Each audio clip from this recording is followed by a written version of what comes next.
We all struggle with feeling like there's not enough time in the day to be productive personally or professionally. We all struggle to make our time matter. It's time to take control. It's time to start investing in the corporation of you. At Athena, they've helped over 700 ambitious professionals achieve more by connecting them with best-in-class, globally remote executive assistants. Athena executive assistants go beyond basic administration tasks. They help you make time matter through the art of delegation. They believe delegation is the superpower of all highly successful people. And your personal EA will help you get there. Your EA is a one-on-one long-term partner to help you achieve your personal and professional goals. Take back your time. Join the waitlist at athenago.com. That's athenago.com.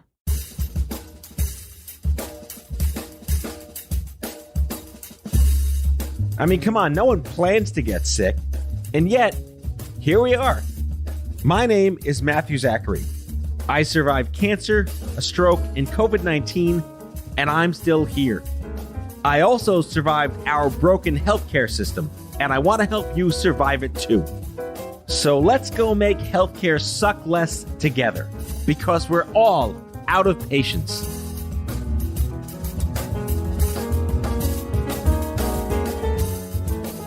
Hello, my friends, and welcome back to the show. A quick reminder before we get started, if you do like this show, I really hope you do, please leave me a review or rating perhaps on Apple Podcasts, or don't, up to you. On the show today, the venerable Craig Lipset, storied luminary in the annals of clinical trial innovation, and I mean innovation with a capital I. None of that lowercase crap right here on the show.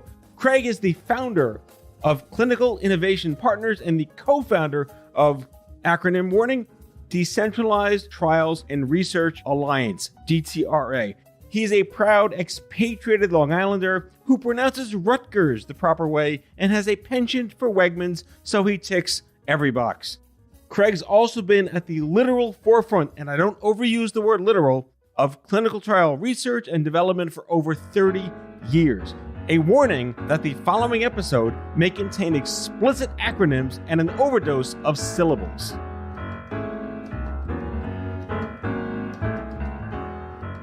In the spoiler alert of today's episode with Craig Lipset, I wanted to ask you, first and foremost, what is your favorite food shopping experience and why is it Wegmans? Well, my favorite food shopping experience is Wegmans because they were like the last holdout still selling Tab. And to my knowledge, for all I know, they still have some secret inventory in the way back. But wasn't it just W Pop Tab instead of Tab? They had both. They could pull it both off. They kept the good stuff. Yeah, as a downstater who went upstate to Binghamton, I was like, what the hell is Pop? And why do they make different colored Wegmans sodas? And then I had them and I'm like, this is so much better than the crap on the shelves in Staten Island. Ouch. I know. Yeah, Danny Wegman had it figured out. Did you work there? I have so many friends at college that work there. By the way, I'm not a SUNY B guy. I went to a different BU, Brandeis University. But I did go to grad school up in Syracuse at SUNY Upstate Medical Center. So I did navigate my way around the greater SUNY system of upstate New York. I have a funny Syracuse story. Before we get to even like anything of meat and potatoes, I just have my Syracuse story is at the dome, the Syracuse Dome. It's worth telling the story because it's just so stupid and it's so college. But I went there to see Billy Joel. And of course you did. Of course I did. For those that don't know, the Syracuse Dome is an inflatable roof. It's very rare. I don't know how they did it, but it's inflatable. And at some point during the concert, Billy Joel asks like all 40,000 of us to look up at the ceiling and inhale at the same time to collapse the roof. That's brilliant. And the outcome? Didn't work, but we all, I mean, the best part was we're all just stupid college students and we all tried to do it. I love that it's the Carrier Dome, but there's no air conditioning, so they can't really use it in the summer. Yeah, you'd think the Carrier air conditioning company that sponsored the naming rights to the Carrier Dome would have air conditioning in the Carrier Dome. Kind of off-brand. Yeah. Very off-brand. Anyway, I digress. Welcome to Out of Patience. It's been a long time coming to have you on the show. I've been a long-time follower, first-time listener. Is that the opposite way of saying it? I'll go with the inverse, and we'll meet halfway. All right. So do you say Rutgers or Ruggers? I just need to know that. Get that out of the way. Well, I'm not a hardcore New Jersey guy, so I just say Rutgers. But for all I know, that's really blowing it. I'm really from the other side of the Hudson. I'm a Long Island guy, so I'm going Rutgers. You did say Long Island, which I should correct you. It's actually Long Island. I don't know who raised you, Craig, but that is incorrect. I've been off the island for too long. What can I say, You've man? been neutralized. I love it. They've scrubbed me. Well, all right. I will let the listeners know. We're going to put a link to your LinkedIn in the episode description, but you have the longest and most beautiful profile scroll on LinkedIn of anyone that I've ever seen ever. And the best part about it is you're still doing everything on the scroll because it's like started here to present, started here to present. You never stop doing anything. And you're like this gathering genius of all the things. A, do you sleep? I know you have kids. And B, what doesn't keep you up at night that you keep pounding away at innovation? Well, look, it may look like a long scroll, but when you get to the bottom, I don't have my high school listed. Oh, this is a dig, some shade at Brian Lowe from Inspire, but yet I have my high school on my LinkedIn because of Brian Lowe at Inspire. So I see what you did there, and I raise you Brian Lowe. I raise you Brian Lowe. I'm down with that. So look, there's a lot of work to do here, and I like to think, yes, there's a lot of things I have going on, but it's all surrounding the same problem. All of my time and energy is around clinical trials and medicine development. Yeah, I'm tackling it from a lot of different ways concurrently, but it's all one problem. And there's a lot of challenges there to try to address. So why not surround it from as many different angles as possible? Yeah, it might keep me up a little bit at night, but look, I'm getting older. We don't sleep as much anymore, do we? No, but I mean, I actually read some of the, I go back to LinkedIn all the time. Like people said some nice things about you on LinkedIn. And I know they say to not read the comments, but you should really read your LinkedIn comments because apparently you're kind of a nice guy that does really cool things and people look up to you. But I guess the first question I have is not just why is that, but also what possessed you to take on the Herculean, improbable, Sisyphusian, lots of Greek god-laden metaphor-driven clinical trials universe? So first of all, I actually get so much energy from the comments of people, and in particular from strangers. So every now and then, like somebody will send me something nice on Twitter or LinkedIn, and I'll emphasize something nice. I'm not saying that there's some nasty things slipped in there, but getting a message from a complete stranger on social media that you helped inspire them to take a chance and to try something different is amazing. Like it is some of the best energy in this space to be able to pick up. So I'm so grateful for folks that take the time to drop a line back and share that maybe something I said, shared, posted, helped inspire them to take a chance and try something different. Maybe it's something different in how they're planning a study, using a new tool, engaging people in a better way. Maybe it's taking a chance in their career and trying something different. But that just fires me up. For me personally, coming into this space, at first, it was all about my love for public health. Like this to me, clinical research was just a public health challenge coupled with an exorbitant amount of money being spent on it, right? So usually you go to work in public health and you end up in a sector that doesn't have a lot of spend being applied.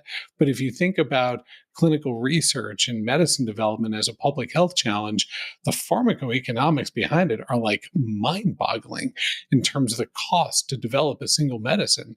So that kind of is what drew me in. But what keeps me there is, just the energy from working with so many different people, as well as, research or heal thyself. I'm a patient. Lots of people in this sector are patients themselves. And like me and like many others, affected by conditions that don't have an approved medicine available. And so the irony of being a drug developer and working in this space for years and being told you have a diagnosis without an approved medicine, let's just say that certainly keeps me here. Do you think that over the past 20 plus years, with all the work that nonprofits have done to destigmatize the myth that clinical trial, as just two English words said in succession, still means guinea pig? If you watch media and you watch late night television, clinical trial participation is not portrayed the way it's really experienced. You look at data that comes back from the vast majority, over 80+% of people who are in clinical trials say they received the same or better care than they were otherwise receiving. That's awesome, right? But still today, in people's minds, that's not the expectation they have coming in. Now, I think that advocacy groups have done a fabulous job of helping to raise awareness about research opportunities. But quite honestly, the pandemic, the year 2020, people following medicine development, people watching how many friends and neighbors participated in the clinical trials just for the vaccines alone, I think that may do as much or better in terms of driving awareness and helping to destigmatize participation. Yeah, we had jokingly talked about years ago, is there a better term for that at the consumer level? Because if you think about it, no one wakes up and says, I can't wait to be in a Keytruda clinical trial one day. You're entering a space where that word is kind of boogeyman when it's spoken the first time. Is there a better way to approach, we're like patient-centered care and taking care of the patient first. Like, these are scared people, oftentimes from disparate communities that are either low income, low education, low literacy. How does that manifest now in practice? So I can't disagree that clinical trial is not exactly the best brand to go forward with. I think if folks were back in Madison Avenue and kind of rethinking the brand for research participation, there's definitely a lot of work to be done there. Even just the word trial, separate from the clinical aspect of it, this is just very unappealing. And for years, people would ask me, well, Craig, maybe we could have an app that people will put on their phone and it'll help them to find clinical trials. And I look at them and think, who wants to be in a clinical trial once, nevertheless, to go back to having an app on your phone and go back to being them over and over again? I think that there is a rebrand out there, though. And I think a lot of it is going to be powered by changes in how research studies will be run going forward. A lot of that is happening because of master protocols. A lot of that is happening because of these massive observational studies that anybody can sign up for. And when you start to slam some of these trends together, you can see a different way that people engage in research rather than subjects are getting pulled into a clinical trial. I've talked ad nauseum in the past on this show and in my work at Stupid Cancer and Advocacy that it's often very difficult, for no malevolent reason, for academia to speak consumer. And that there is this variable Charlie Brown teacher-ish metaphor when you go through the process that, you have to explain things in clinical, academic, pragmatic medical terms. But where's the babblefish, rhetorically, I guess, that gets that into the ears of the scared human beings sitting there on the other side of the desk, where they can interpret this as they're scared and terrified, a non-threatening or a less threatening approach to say, you're going on a trial, experimental medicine? First of all, there is to me something ironic about using the phrase ad nauseum and trying to make things consumer friendly. Just say it makes you nauseous thinking about these types of words and phrases. But I do agree. And when you look at the surrogate that people in research take for what you're describing, it's we have to take our informed consent and turn it into a 6th grade or 7th grade reading level document. Again, that's not about making it consumer accessible or friendly or receptive. I'm not talking about using coercive language, just using accessible language. And turning it into a 7th grade reading level is good, but that's very different from what you're describing in terms of an ideal state.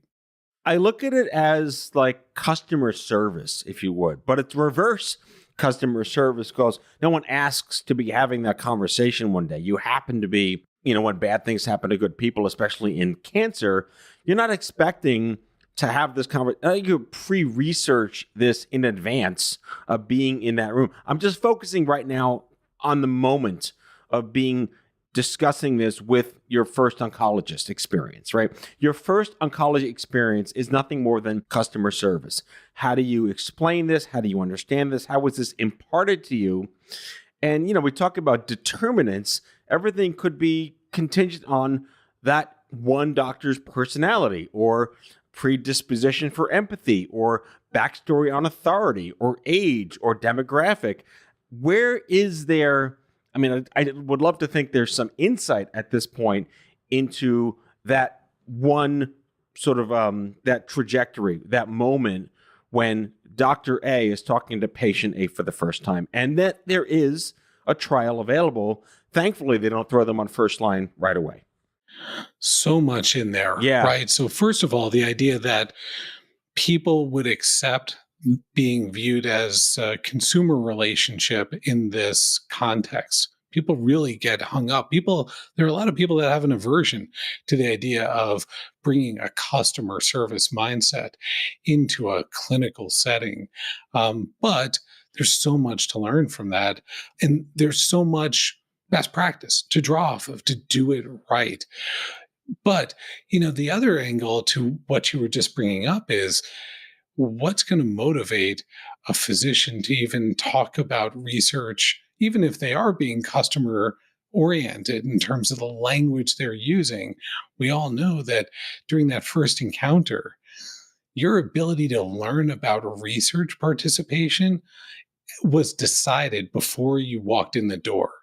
When you showed up at that doctor's office, you preordained what range of clinical trials you will now be made aware of.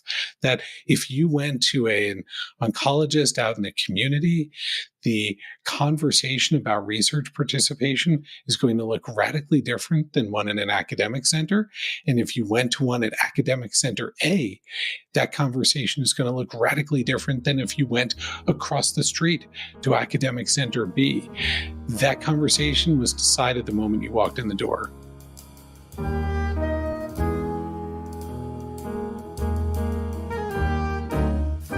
Back with our guest after the break.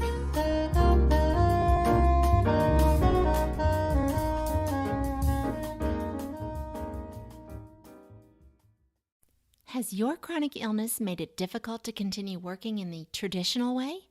Want to learn how to find and create flexible remote work that both accommodates your chronic illness and generates an income? Join the Patients Getting Paid membership, a community of chronicpreneurs where people just like you find workshops and trainings, weekly updated condition-specific gigs, twice monthly coaching calls, co-workings, accountability, and the kindest community to support you on your path to make money while working from anywhere and taking good care of yourself. Learn more or join us at patientsgettingpaid.com.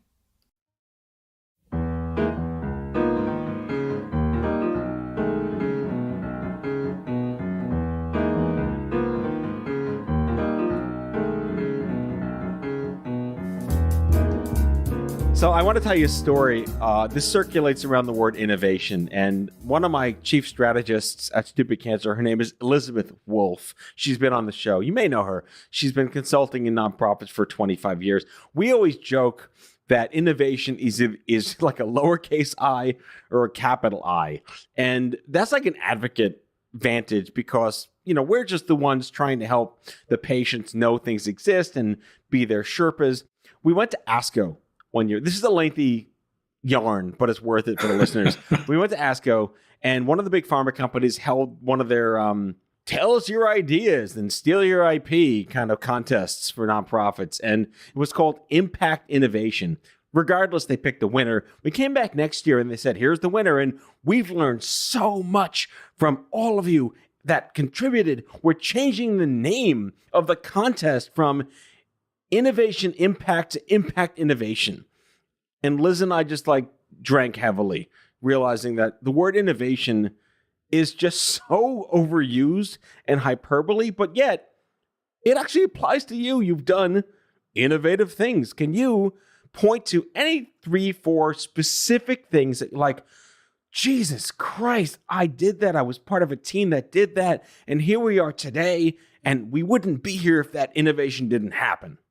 So it's so funny you bring this up. When I joined Pfizer, and now that's got to be about 14, 15 years ago, I joined, I had a good friend that was working there at the time. He left immediately after I joined, but his career advice to me was, never put innovation on your business card. It's a death knell.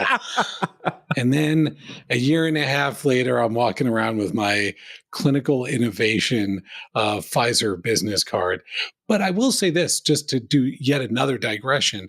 I did run into a guy at Pfizer. I was there for maybe a year, and he shows me his business card, and it says his name and the title, secret agent. Nice. I said, what's the deal with that? And his answer was, there's no QC process for the business cards. You just go online. You can type whatever you want.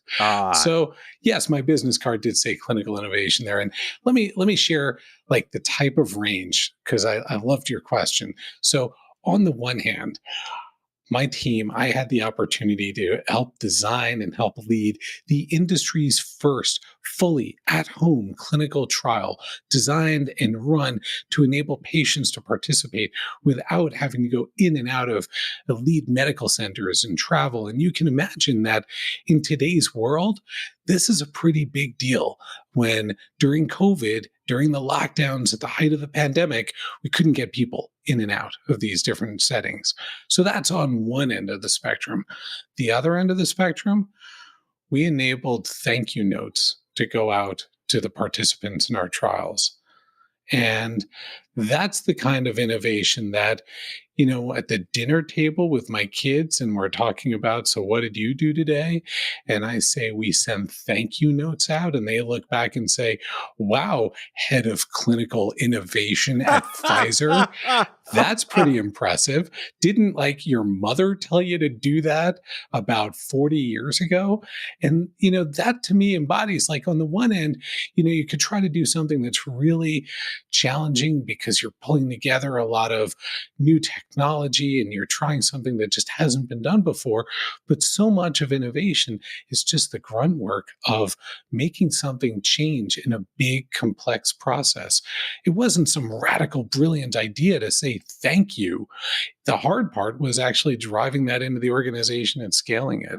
Wouldn't you comport, and I used a big word there, that saying thank you is customer service?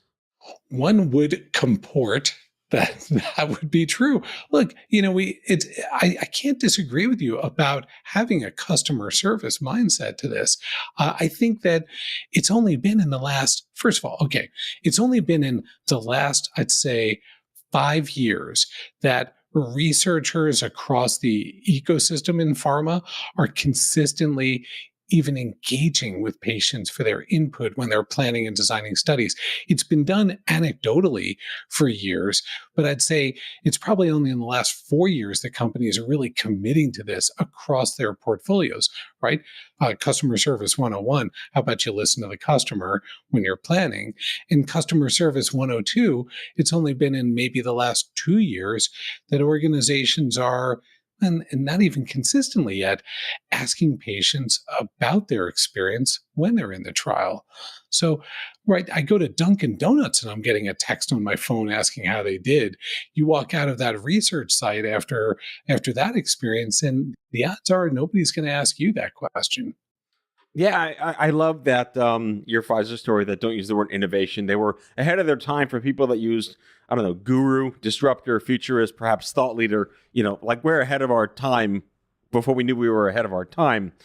It's a very loaded question, Craig, but in terms of what's left to innovate, is it fair to say that we've come far enough in terms of drug development and immunotherapy and all the jargon that we have to now solve for the human experience first?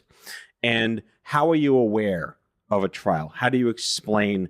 Can you afford to get, you know, all the narratives we've been saying for 20 years are now more paramount because the drugs are there. In the world of pharma, we talk about research and development. And I'll tell you, internally for years, people looked at the research side at the bench as being the place for innovation. And they'd look at the development side where you're running the clinical trials as being a big process challenge. So what do I mean by that? You look at the bench and you're saying like mRNA and, CRISPR and all these exciting technologies, and you're going to innovate there. But then they'd look at clinical trials and say, well, can't really innovate here. This is just a big process. And the best we could do is squeeze for process efficiency and optimize the process. And it really took a number of years before people were willing to embrace that you can do things differently in this clinical research space beyond just squeezing and tuning your old processes to try to get more juice out of them. So I don't disagree with you that, Look, I'm not going to say that there aren't going to be any more awesome breakthroughs at the bench. There absolutely can and will be. But I think people are realizing that the opportunities to innovate and disrupt on the development side, how we're running these clinical trials, from how we're designing them to the tools we're using to measure impact and change, to how we're making people aware and making research participation more accessible. I think all of these are great examples of where really there's so much room to move. There's so much room because, quite honestly, it just hadn't been an area of focus for a very long time. I was talking with William Kantz over at the American Cancer Society. Great man. He'll be on the show, I think, later this year.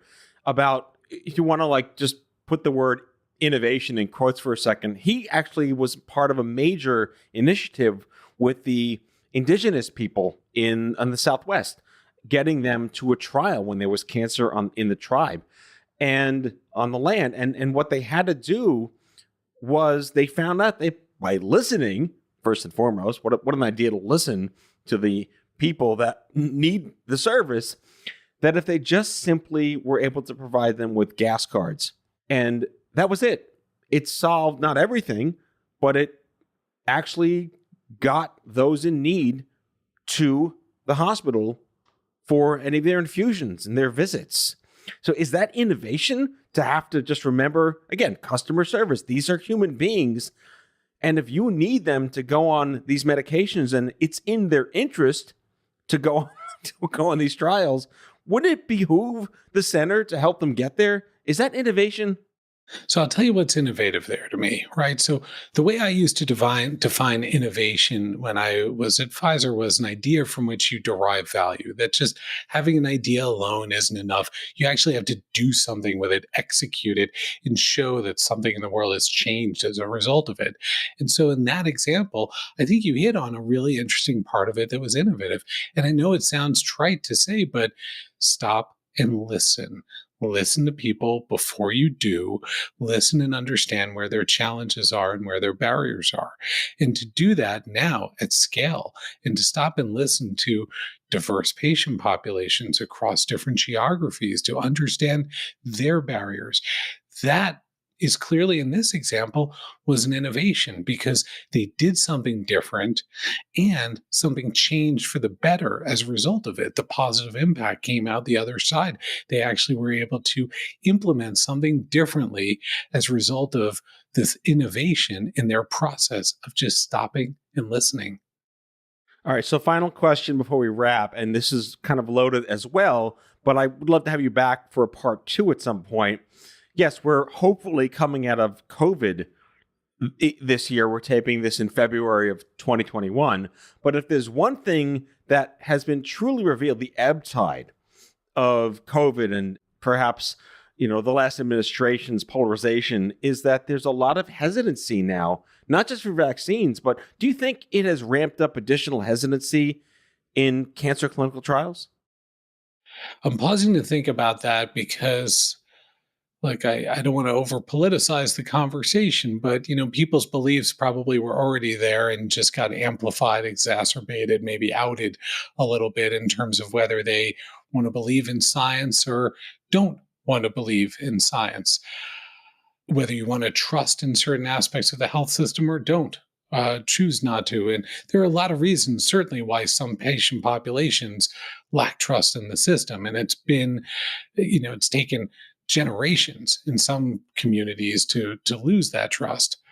I don't know that this is a really interesting question to think about.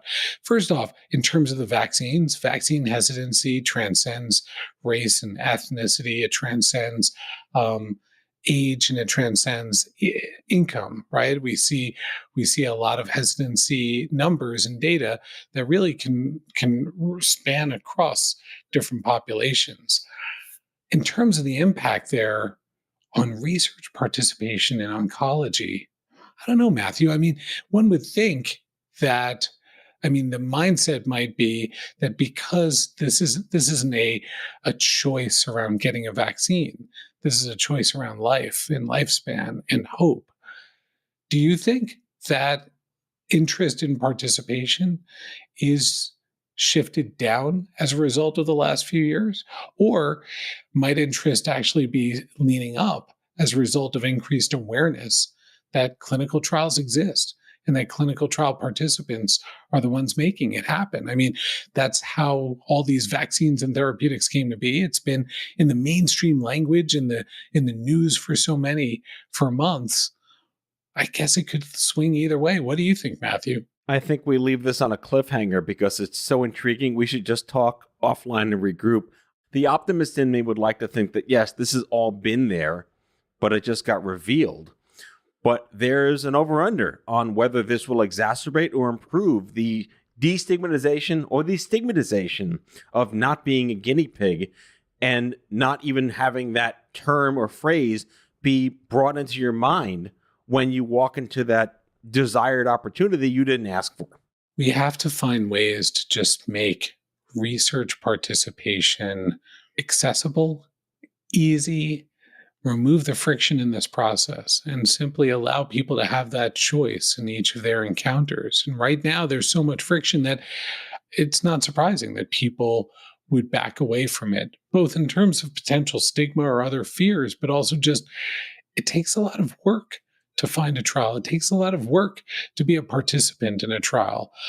And so if we can address some of that and remove some of the friction, what will be the implications in terms of just the number of more people? And granted, you're right, there may be other fears that still persist, other hesitancy that still persists. But I guess we start with where there's the most friction that we can actually address. Craig Lipset, advisor, advocate, educator, speaker, mentor, innovator. That's a lot of words. Just ripped it off LinkedIn. But, lover of Wegmans, expatriate from Long Island. He pronounces Rutgers, as it should be pronounced. What else? Founder of Clinical Innovation Partners, but I give him full ownership of the word innovation. Craig, thanks for coming in out of patience. Matthew, it is a pleasure, and I will now go onto LinkedIn and add my high school. Thanks so much for having me here. That's all for today, folks. If you like today's show, be sure to subscribe, leave a review, follow us on social, and tell all your friends to listen. Out of Patience with Matthew Zachary is a product of Offscript Media. Our executive producer is Matthew Zachary. Our senior producers are Brianna Seeley, Jen Horanger, and Andrew McDowell. It is mixed and edited by Brianna Seeley. Our theme music is by the Mike Van Allen Quintet and by Mara. For advertising and media inquiries, email media@offscript.com. Hit us up at contact@offscript.com to share comments, feedback, and make recommendations. For more information, visit offscript.com.